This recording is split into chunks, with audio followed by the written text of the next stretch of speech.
Assalamualaikum warahmatullahi wabarakatuh. Pada kesempatan kali ini saya akan mempresentasikan materi saya mengenai urban farming. Sebelumnya, perkenalkan nama saya Wahyu Halia Apelia Putri, NPM 21024010054. Nah, apa sih urban farming itu? Urban farming ini merupakan praktik budidaya, pemrosesan, dan distribusi bahan pangan di kota atau sekitar kota. Urban farming juga bisa melibatkan peternakan, budidaya perairan, wanatani, dan hortikultura. Dalam arti luas, urban farming ini mendeskripsikan seluruh sistem produksi pangan yang terjadi di perkotaan. Nah, karena penduduk di perkotaan yang semakin meningkat, maka kebutuhan pangan pun semakin meningkat. Nah, salah satu cara yang cocok untuk memenuhi kebutuhan pangan di perkotaan yaitu urban farming ini.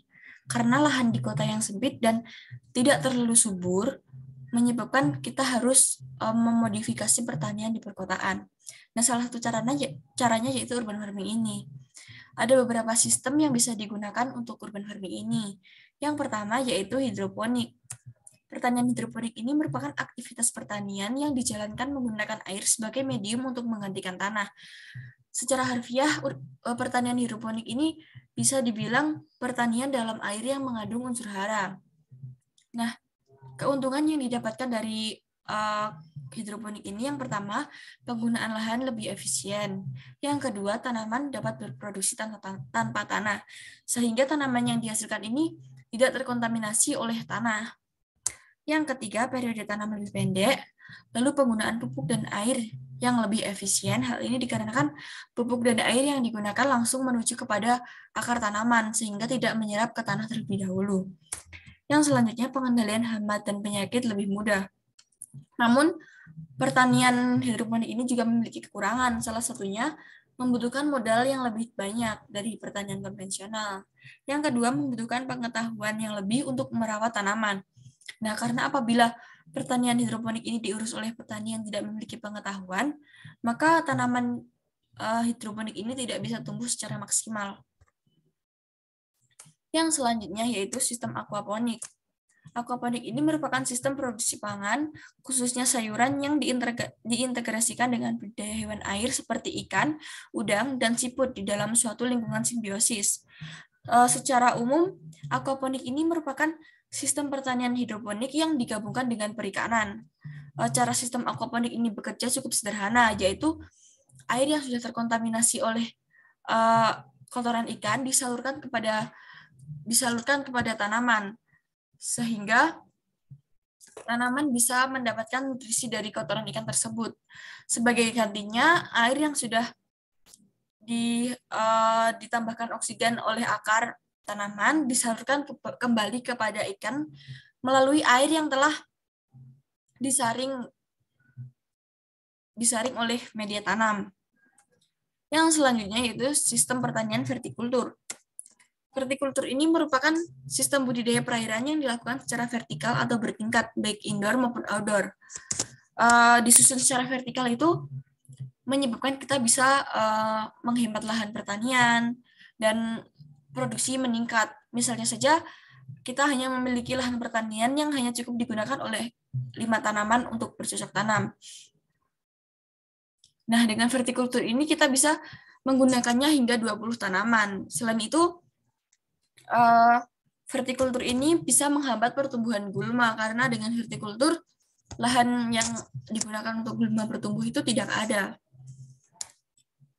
Yang selanjutnya yaitu wall gardening.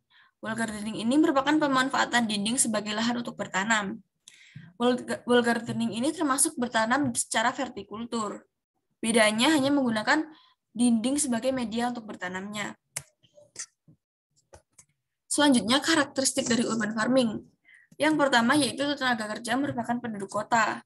Tentu saja karena terletak di perkotaan, sehingga tenaga kerja dari urban farming ini merupakan warga kota. Yang kedua, penggunaan sumber daya kota yang khas.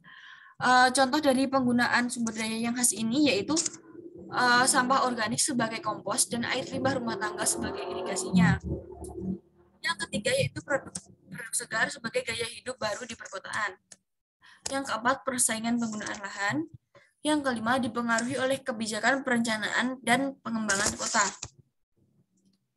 Yang selanjutnya yaitu manfaat dari urban farming. Yang pertama, mengurangi sampah. Sampah-sampah organik dan limbah dapur rumah tangga dapat diolah dan dimanfaatkan sebagai pupuk organik. Selain itu, wadah-wadah yang tidak terpakai seperti botol bekas, ban mobil, itu bisa dimanfaatkan sebagai tempat media bertanam. Yang kedua yaitu mengurangi polusi udara.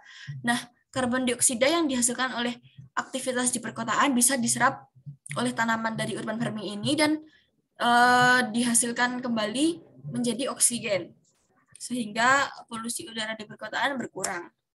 Yang ketiga yaitu mengurangi penggunaan bahan kimia. Salah satu ancaman untuk warga perkotaan yaitu tanaman yang mengandung pestisida. Nah, dengan pertanian urban farming ini, kita bisa mengakalinya dan mengganti pestisida itu menjadi pestisida nabati, sehingga penggunaan bahan kimia bisa berkurang. Yang keempat yaitu menambah estetika kota. Yang kelima memberikan pemasukan tambahan. Nah, selain menghasilkan tanaman yang bisa berguna untuk memenuhi kebutuhan sayuran rumah tangga, ini bisa urban farming ini bisa dijadikan sebagai usaha sampingan. Yang keenam, memenuhi kebutuhan pangan. Nah, dampak dari urban farming ini yang pertama, dampak positifnya yaitu menjawab krisis ruang terbuka hijau. Yang kedua, mencegah ketahanan pangan. Yang ketiga, urban farming untuk pemberdayaan masyarakat.